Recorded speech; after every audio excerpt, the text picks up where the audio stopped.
శ్రీమాత్రే నమః.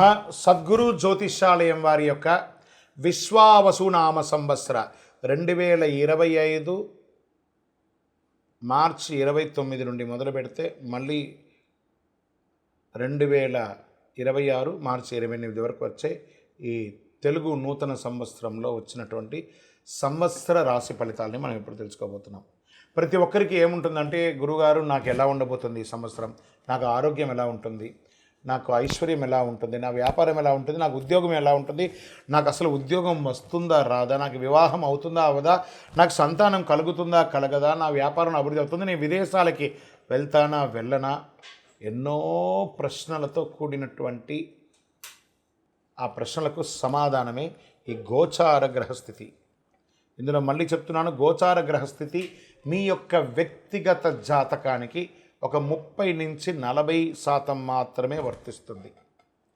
మీరు పుట్టినటువంటి ఆ లగ్నం, మీ యొక్క టైం ప్రకారం ఒక లగ్నం ఉంటుంది, మీ నక్షత్రం ఉంటుంది, మీ పాదం ఉంటుంది, దాని ప్రకారంగానే సంపూర్ణ జాతకాన్ని తెలుసుకోవడం కుదురుతుంది. నేను చెప్పే ఈ గోచార ఫలితాన్ని కొంతవరకు తీసుకోండి. తర్వాత మీ యొక్క వ్యక్తిగత జాతకాన్ని మీ పరిసర ప్రాంతాల్లో ఉన్నటువంటి గురువుల్ని సంప్రదించండి. గురుగారు నాకు ఈ సంవత్సరం ఎలా ఉంది, నాకు జాతకం చెప్పండి, వారి దగ్గర అవసరమైతేనే తెలుసుకోండి. మళ్ళీ చెప్తున్నాను, ప్రతి దాంట్లోనూ ప్రతి ఎపిసోడ్లోనూ నేను చెప్తూ ఉంటాను, జాతకం పడుతున్న వర్షానికి ఒక గొడుగు మాత్రమే, కానీ జాతకం జీవితం కాదు. మీరు మిమ్మల్ని నమ్మండి, మీ ఇష్టదైవాన్ని నమ్మండి, మీ కులదైవాన్ని నమ్మండి, మీ జీవితం బాగా ఉంటుంది. మరి లేదు గురుగారు, మేము మీ దగ్గర తెలుసుకోవాలనుకుంటున్నామని చాలామందికి ఉంటుంది కదా. మా దగ్గర తెలుసుకోవాలనుకుంటే కింద కనబడుతున్న మా నంబర్కి మీ పేరు, date of birth, time of birth, place of birth WhatsApp చేయండి, కాల్ చేయకండి. అది చూసిన తర్వాత మా అడ్మిన్స్ మీకు రిప్లై ఇస్తారు. 2025 తెలుగు సంవత్సరాల విశ్వావసునామ సంవత్సరంలో ప్రతి ఒక్కరికి మన యొక్క ఆదాయ వ్యయాలు ఎలా ఉంటాయి, నా రాశికి ఎలా ఉంటుంది, నాకు రాజపూజ్య అవమానాలు ఎలా ఉన్నాయి, మా నక్షత్రంలో ఎన్ని రకాలైనటువంటి ఇబ్బందులు పోతున్నాయని చెప్పే ఒక రాజపూజ్య అవమానం ఆదాయ వ్యయాల గురించి మనం ఇప్పుడు తెలుసుకుంటాం. కుంభరాశి వారికి ధనిష్ట 3-4 పాదాలు, శతభిష నక్షత్రం మరియు పూర్వభాద్ర నక్షత్రం మొదటి 3 పాదాలకి ఆదాయం 8, వ్యయం 14, రాజపూజ్యం 7, అవమానం 5. కుంభరాశి మిత్రులారా, మీరు ధనిష్ట నక్షత్రం 3-4 పాదములు, శతభిష నక్షత్రం మరియు పూర్వభాద్ర నక్షత్రం 1, 2, 3 పాదాలకి జన్మించిన మీరు కుంభరాశి వారుగా పరిగణించబడుతున్నారు. ఈ యొక్క విశ్వావసునామ సంవత్సరం మీకు శుభాశుభ ఫలితాలు ఎలా ఇస్తుందని చూస్తే, ఈ సంవత్సరం శని మీ యొక్క జన్మం నుంచి మీనంలోకి మారుతున్నారు. అంటే 7.5 యొక్క 3వ దశలో మీరు వస్తున్నారు. 2 దశలు అనుభవించి 3వ దశలోకి వచ్చేశారు. అంటే పాదశనిగా మారిపోతుంది. వీరికి సంవత్సరం శని జన్మ ద్వితీయ రాశులతో సంచరించే మిక్కిలి శ్రమకరంగా ఉంటుందని కూడా చెప్పవచ్చు. ఇదేదో మీకు బాగా ఉంటుంది, బాగా లేదని చెప్పడం కాదు. ఒక గ్రహం బాగా లేకపోయినా మిగతా గ్రహాలు బాగున్నాయి, అవి కూడా చెప్పుకుంటూ వస్తాను. ఏ కార్యంలో సానుకూలంగానికి చాలా ఇబ్బందిగా ఉంటుంది. వృధా కార్యక్రమాలు ఎందు అలసట, భార్యపుత్రాది స్వజన విరోధములు, ఆరోగ్య లోపములు జరిగే అవకాశాలు ఉన్నాయి. అకారణ కలహములు అయ్యే అవకాశాలు ఉన్నాయి. పాప చింతన కలిగే అవకాశం ఉన్నాయి. చైత్ర వైశాఖములందు, కార్తీక మార్గశిరములందు గురువు చతుర్థ షష్ఠ రాశులందు సంచరించినప్పుడు బుద్ధి చాంచల్యం, తేజోహాని, ప్రవాసం, బంధుమూలక వ్యధ కలుగును. శత్రుజ్ఞాత బాధలు, చోర రోగ బాధలు అధికమయ్యే అవకాశాలు ఉన్నాయి. ఉద్యోగస్తులు ఇబ్బంది పెట్టే అవకాశం ఉన్నాయి. మిగిలిన సమయం అంతా కూడా పంచమ గురువు అయినందున చాలా వరకు పరిస్థితులు అనుకూలించారు. గురు భగవానుడు అనుకూలంగా కలిగిస్తున్నాడు మీకు. పుత్రవృద్ధి, సుజనత్వం, ప్రభు అనుకూలత, రాహు ద్వితీయ జన్మరాశుల్లోనూ, కేతువు సప్తమ అష్టమ రాశుల్లోనూ సంచరించే వృధా వ్యయం, వృధా వైరం, అధిక ప్రయాస కలుగుతుంది. భార్య భర్తల మధ్య కూడా కాస్త సఖ్యత లోపం అవుతుంది. స్వజన విరోధం, ఆరోగ్య లోపం, కళత్ర వర్గంలో పేచీలు, అన్నదమ్ముల మధ్యలో విపరీతమైనటువంటి పేచీలు, గొడవలు ఏర్పడే అవకాశాలు ఉన్నాయి. ఆఖరికి విడిపోయే అవకాశాలు కూడా ఉన్నాయి. ఇది భయపెట్టడానికి చెప్పట్లేదు, నిజాన్ని చెప్తున్నాను. చైత్ర వైశాఖ మార్గశిర పశ్చిమాసంలో కొంత అనుకూలం వస్తుంది. ఆషాఢ శ్రావణ భాద్రపదములందు అధికంగా జాగ్రత్తగా ఉండవలసినటువంటి అన్ని రంగాల వారికి ఉద్యోగ, వృత్తి, వ్యాపార, విద్యార్థి స్త్రీ పురుషులు అన్ని వారు కూడా జాగ్రత్త సుమి. 2025, 26 ఇది మీరు ప్రతి క్షణం అనుకులుగా ఉండేటువంటి ఒక సంవత్సరం అని కూడా చెప్పచ్చు. తర్వాత మన మాస ఫలితంలో ఆ మాసంలో ఎలా మార్పులు జరుగుతాయో చెప్తాను. ఓవరాల్ 45% అనుకూలం, 55% ప్రతికూలం. అంటే మీరు ఎక్కడున్నారో ఒకసారి మీరు ఊహించుకోండి. మీరు మనం నడిచి వెళ్ళే దారిలో ఒక స్పీడ్ బ్రేకర్ ఉందంటే తెలిసిందంటే మనం జాగ్రత్త పడతామా లేదా? లేదా అలా ఎక్కి కింద పడిపోతాం కదా. కుంభరాశి మిత్రులారా చాలా జాగ్రత్తగా ఉండాలి. ప్రత్యేకించి ఆరోగ్యం పట్ల శస్త్రచికిత్స అయ్యే అవకాశాలు కూడా ఉన్నాయి. వాహన ప్రమాదాలు కూడా అయ్యే అవకాశాలు. ఏంటి గురుగారు మీరు ఇలా చెప్తున్నారు అని అంటే, చెప్పకపోతే దోషం, చెప్పాను కాబట్టి జాగ్రత్త పడండి. ఇది మాత్రం నేను మీకు చెప్పగలను.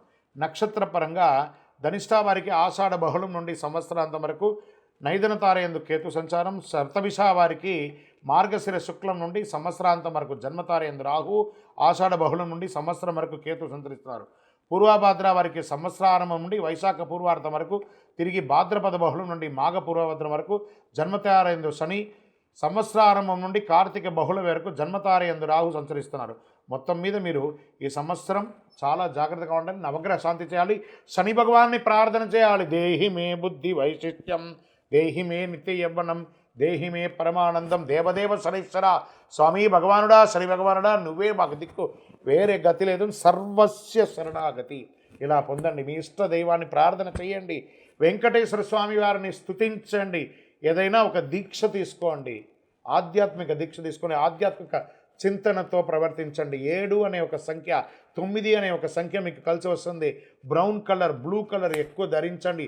చెప్పులు పేదవాళ్ళకి దానం ఇవ్వండి. 9 అనే ఒక సంఖ్య గల నలుపు చెప్పుల్ని పేదవాళ్ళకి దానం ఇవ్వండి. ఒక గొడుగు ఇవ్వండి, నల్లటి గొడుగునివ్వండి. చలివేంద్రాలు ఏర్పాటు చేయండి, మజ్జిగ చేయండి. 10 మంది వాళ్ళ యొక్క మనస్సు కడుపు చల్లబడేటప్పుడు ఆ ఆశీర్వాదం మిమ్మల్ని కాపాడుతుంది. మీ వయస్సు ఎంత ఉందో మీ నక్షత్రం రోజు ఇష్టదైవం దగ్గరపై అన్ని దీపాలు వెలిగించండి. ఇంకను సకల దోషాలు తొలగి ఆనందంగా ఉండడానికి ఈ యొక్క కరుంగాళి అద్భుతమైనటువంటి అతి శక్తివంతమైనటువంటి కరుంగాళి మాలను ధరించండి. శ్రీమాత్రే నమః. అందరికీ కూడాను ఈ విశ్వావసు నామ సంవత్సర శుభాకాంక్షలు, ఉగాది శుభాకాంక్షలను కూడా చెప్పుకోవచ్చు. అసలు ఈ ఉగాది అంటే ఏంటి? యుగానికి ఆదిగా ఉన్నటువంటిది యుగాది అంటారు కదా. ఈ ఉగాది అంటే ఏంటి? ఈ ఉగాది యొక్క విశిష్టత ఏంటి? ఈరోజు ఏమేమి చేయాలి? ఉగాది పంచాంగ శ్రవణం ఎందుకు చేయాలి? ఉగాది పచ్చడి ఎందుకు చేయాలి? ఉగాది యొక్క విశిష్టత మొత్తం మనం ఇప్పుడు తెలుసుకోబోతున్నాం. ఈ ఉగాది అంటే ఎలా జరుపుకోవాలి అనే దాని ముందు చూసుకోండి. ఉగాది అంటే తెలుగింటికి ఒక అద్భుతమైనటువంటి అసలు సిసలైన తెలుగువారి యొక్క పండుగ అని చెప్పవచ్చు. తొలి పండుగ అన్నిటికంటే కూడా ఈ తొలి పండుగ ఉంటుంది. ఈ పేరు వినగానే ప్రకృతి అంతా కూడా పులకించిపోతుంది. చైత్రమాస శుద్ధ పాడ్యమి నాడు వస్తుంది. ఇది చక్కగా ప్రకృతి పరంగా చూస్తే కొత్త మార్పులు ఉగాది రోజు నుంచే ప్రారంభమవుతాయి. రాలిన ఆకులంతా కూడా చెట్లకంతా రాలిపోయి ఉంటుంది చూసారు, అవన్నీ కూడా చిగురించి కొత్త ఆకులుగా లేత ఆకులుగా ప్రతి దాంట్లోనూ కనబడుతుంది. కోయిల కొత్త సంవత్సరానికి రాగాన్ని ఇస్తున్నట్టుగా ఉంటుంది. మల్లె, మామిడి పిందెలు, వేపపూత ఇవన్నీ కూడా చూస్తే ఎక్కడ చూసినా ఇది వచ్చేసి పట్టణంలో కంటే కూడా పల్లెల్లో చూస్తే చాలా ఆహ్లాదంగా ఉంటుంది. ఆ యొక్క ఇవన్నీ కూడాను ఉత్సాహంగా కోయిల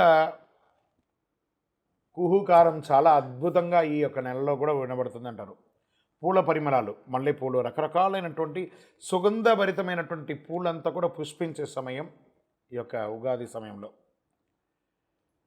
ఈ ఉగాది అంటే తెలుగు సంవత్సరం మొదటి రోజు అని కూడా మనం అంటుంటాం. తెలుగు సంవత్సరం కూడా మొదలవుతుంది. ఇది ఆంధ్రప్రదేశ్, తెలంగాణ, కర్ణాటక మరియు మహారాష్ట్రలో ఉగాది వేడుకలు చాలా గొప్పగా జరుపుకుంటారు.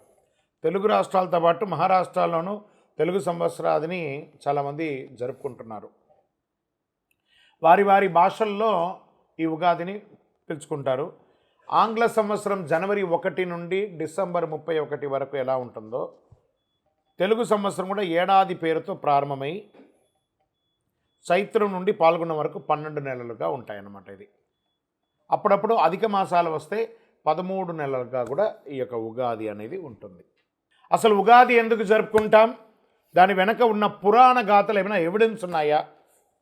మనం ప్రమాణంతోనే చెప్తున్నామా? చైత్రమాస శుద్ధ పాడ్యమి రోజు ఉగాది జరుపుకుంటాము. అగస్య ఆది అనేది ఉగాది. ఉగ అనగా నక్షత్ర గమనం, జన్మ, ఆయుష్ అని అర్థం అన్నమాట. ఆది అనగా మొదలు, ఈ రెండింటిని కలిపి ఉగాది అయింది. ఈ రోజునే బ్రహ్మ సమస్త సృష్టిని ప్రారంభించాడని పురాణాలు చెప్తున్నాయి. వైకుంఠనాథుడైనటువంటి విష్ణుమూర్తి మత్స్యావతారాన్ని ధరించి వేదాలను హరించిన సోమకాసురుని సంహరించి వేదాలను బ్రహ్మకు తిరిగి అప్పగించినటువంటి పర్వదినం ఉగాది. శాలివాహనుడు పట్టాభిషేకుడై శౌర్య పరాక్రమణతో శాలివాహన యుగకర్త బాసిల్లింది కూడా ఈ ఉగాది నాడే అని పురాణాలు పేర్కొంటున్నాయి. ఆదాయ వ్యయాలు, రాజపూజ్య అవమానాలు చెప్పడం జరుగుతుంది. కొత్త సంవత్సరం వర్షపాతం ఎప్పుడు ఉంటుంది అని చెప్పబడేది ఆ పంచాంగ శ్రవణంలో ఉంటుంది.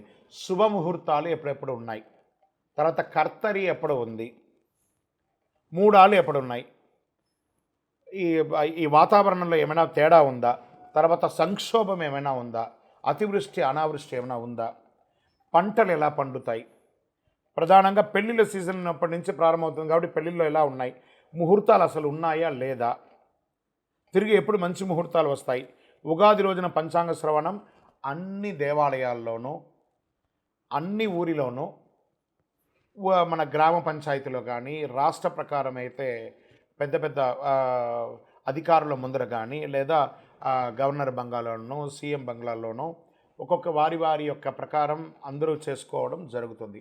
ఇది పల్లెలా వాడలా జరుపుకునే ఒక అద్భుతమైనటువంటి పండుగ కాబట్టి ఇది ఉగాది. ఈరోజు పంచాంగ శ్రవణం వినడం వల్ల సంవత్సరం మొత్తంలో తిథివార నక్షత్ర యమగండ దుర్ముహూర్త వర్జ్యాలు మనం తెలుసుకోకపోయినా ఈ ఒక్కరోజు తెలుసుకోవడం వల్ల ఈ సంవత్సరానికి కావలసినట్టు ఉంటుంది. ఈ పంచాంగ శ్రవణం వినడం వల్ల ఆయుక్షేమం అవుతుంది, దీర్ఘాయుష్ పొందుతారు, ఐశ్వర్యాన్ని పొందుతారు.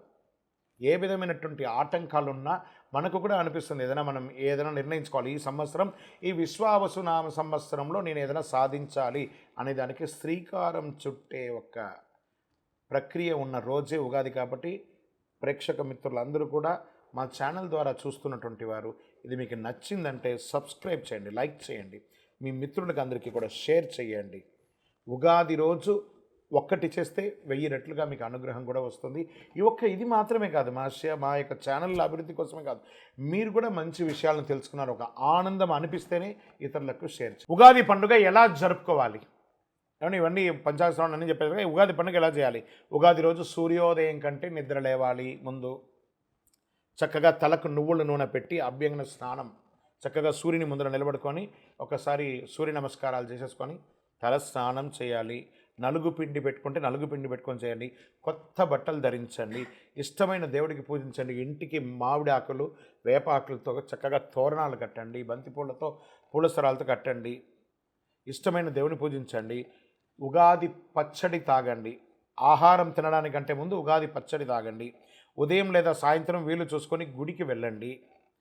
ఉగాది రోజంతా ఆలయంలో పంచాంగ శ్రవణం రకరకాల సమయాల్లో చేస్తుంటారు కాబట్టి పోయి దేవాలయంలో వినడం చాలా మంచిది. ఇంకా మన మాధ్యమం ద్వారా కూడా, ఎందుకంటే అన్ని యొక్క టీవీ ఛానల్స్లోనూ మనం చెప్తున్నాం కాబట్టి మాధ్యమంలో వివిధ రకాలైన ఛానల్స్లో కూడా చెప్తుంటారు, మనం కూడా దాన్ని చెప్తుంటాం. దీన్ని కూడా మీరు చేసుకోవచ్చు.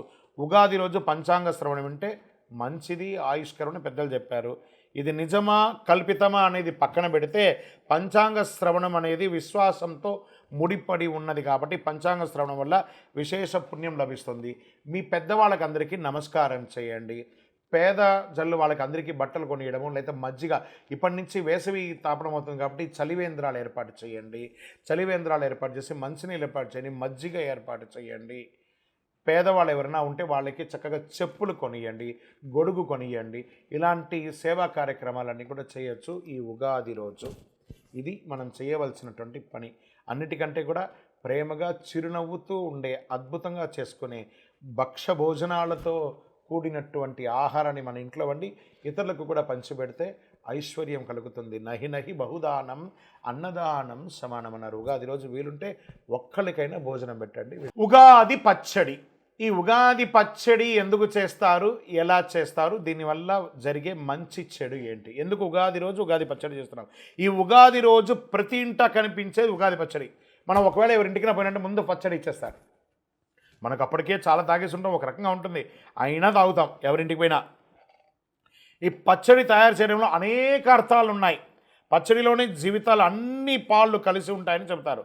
తీపి, చేదు, కారం, వగురు, ఇలా అన్ని రకాలుగా ఉగాది పచ్చడిని చేస్తారు. ఇందులో మొత్తం 6 రుచులు ఉంటాయని చెబుతారు.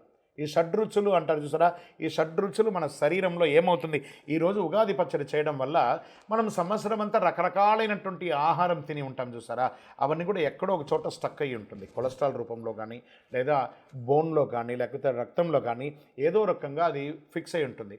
ఈ షడ్రుచులతో కూడినటువంటి ఒక ఉగాది పచ్చడి తీసుకోవడం వల్ల ఇవన్నీ కూడా క్లెన్స్ అవుతుంది, క్లీన్ అయ్యి అన్నీ కూడాను వ్యర్థంగా బయటికి వెళ్ళిపోయి మనం ఆరోగ్యవంతులుగా ఉంటామట. ప్రతి నరం, ప్రతి నాడి, ప్రతి శరీరంలో ప్రతి కణము కూడా కదులుతుందట ఈ ఉగాది పచ్చడి చేయడం. నక్కసిక పర్యంతం మన బండి ఓవరాల్ అయ్యేనట్టు. ఇప్పుడు ఎలా మన స్కూటరో కారో ఏదో ఒకటి కొంటే ఎలా ఓవరాయిల్ అవుతాం, అలాగే మన శరీరానికి ఉగాది పచ్చడి ఒక ఓవరాయిల్ చేసే ఒక అద్భుతమైనటువంటి సంజీవని ఔషధం.